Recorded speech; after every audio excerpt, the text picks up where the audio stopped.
Hi everyone, my name is Sarah Mari. I'm one of the librarians at Portland Public Library in Portland, Maine, and I'm here today to read a nonfiction book. The book that I'm going to read today is Crossings, Extraordinary Structures for Extraordinary Animals. This book is written by Katie S. Duffield and illustrated by Mike Orden, and it is published by Beach Lane Books. You can see this cover gives you a good hint of what kind of crossings we're talking about. Some beautifully illustrated end pages. And here's that title again. Over, under, across, through. Around the world, construction crews build overpasses, underpasses, bridges, and tunnels, ways for people to get from one place to another. But what about the animals that live in those places? What happens when construction spreads over, under, and across and through their habitats?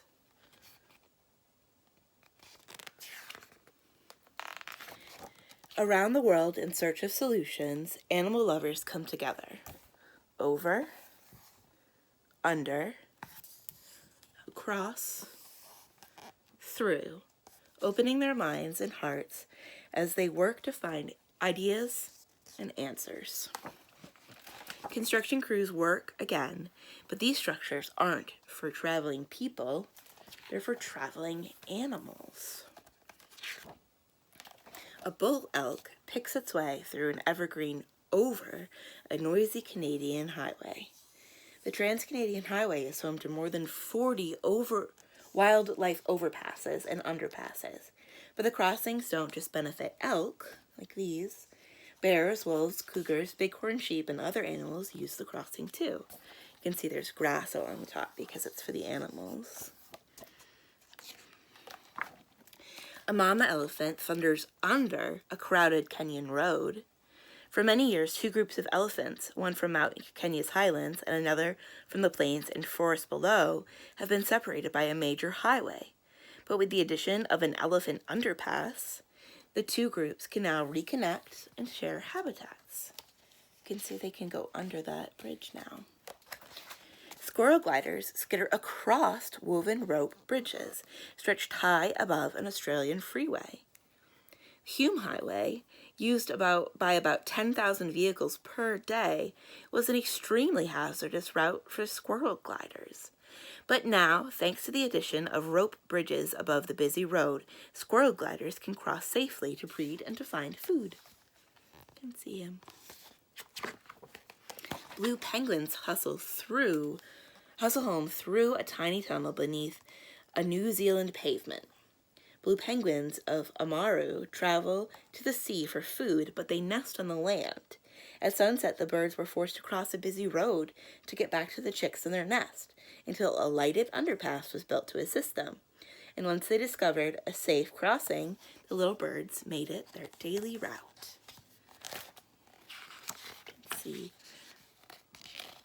crossing through that tunnel. Red crabs scuttle up and over an Australian bridge that leads to the Indian Ocean. Every year, sometime between October and January, millions of red crabs leave the forests of Christmas Island and head for the Indian Ocean, where female crabs will lay their eggs. Specially built crab bridges help keep the brightly colored crustaceans out of harm's way on their journey. Look at all those crabs. Florida panthers slink under the roar of traffic above. Over time, the Florida panther's habitat has dwindled to almost nothing. Wildlife crossings help keep the animals away from the dangers of the roadways and open up broader areas for these endangered animals to grow and thrive. The monkeys tightrope across blue rope bridges that keep them safe above a Costa Rican road. Costa Rica's smallest species of monkeys, the titi, is endangered. A group of young people, kids saving the rainforest, found a solution to help save them. Thick blue ropes strung across the roads enable the monkeys to move safely from one side to another. spotted salamanders shimmy through peewee passages beneath a Massachusetts street. Each spring, as evening temperatures began to rise, spotted salamanders in North Amherst head for the ponds where they will breed. Tiny crossings, aided by fencing to guide the little guys, were installed to keep their travels safe.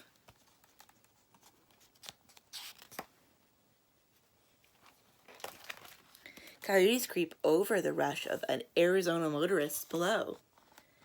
Coyotes and many other animals, including javelinas, bobcats, rabbits, quail, deer, foxes, roadrunners, and skunks, use these crossings in Arizona. Black bear cubs follow mama under a Montana highway. Before wildlife crossings were built on Highway 93 in Montana, engineers teamed up with biologists to search for the perfect place to build the crossings. They used sand pits to record animal footprints and even counted poop piles to discover the animals' favorite crossing spots. When the Bukit Timah Expressways in Singapore was built, it cut a wide swath of rainforest in two. The busy 6-lane roadway kept critically endangered Sunda pangolins from food, shelter, and mates, but today the hourglass-shaped wildlife bridge helps them safely find their way to the other side. Pangolins teeter-totter towards their burrows across the Singapore Expressway. A koala saunters through a tunnel along a ledge below an Australian road. Koalas can swim but prefer to keep their feet dry. A problem for crossings in low areas, they can be full of water. To entice furry marsupials to use the underpasses, workers added ledges and logs that act like bridges above the wet grounds. Over, under, across, through. Around the world, these unique structures protect animals, living proof that opening our minds and our hearts can make all the difference. And here's some more information about each of those crossings that were mentioned, as well as a map that shows where they are. And some suggestions for some other reading. And now it's the same picture from the beginning, but it's evening now. That was a great book, don't you think? Crossings, Extraordinary Structures for Extraordinary Animals, written by Katie S. Duffield, illustrated by Mike Ordon, and published by Beach Lane Books. My name is Sarah Mari. I'm one of the librarians at Portland Public Library in Portland, Maine. Thank you for joining me, and I hope you learned something fun. See you later for some more videos. Bye!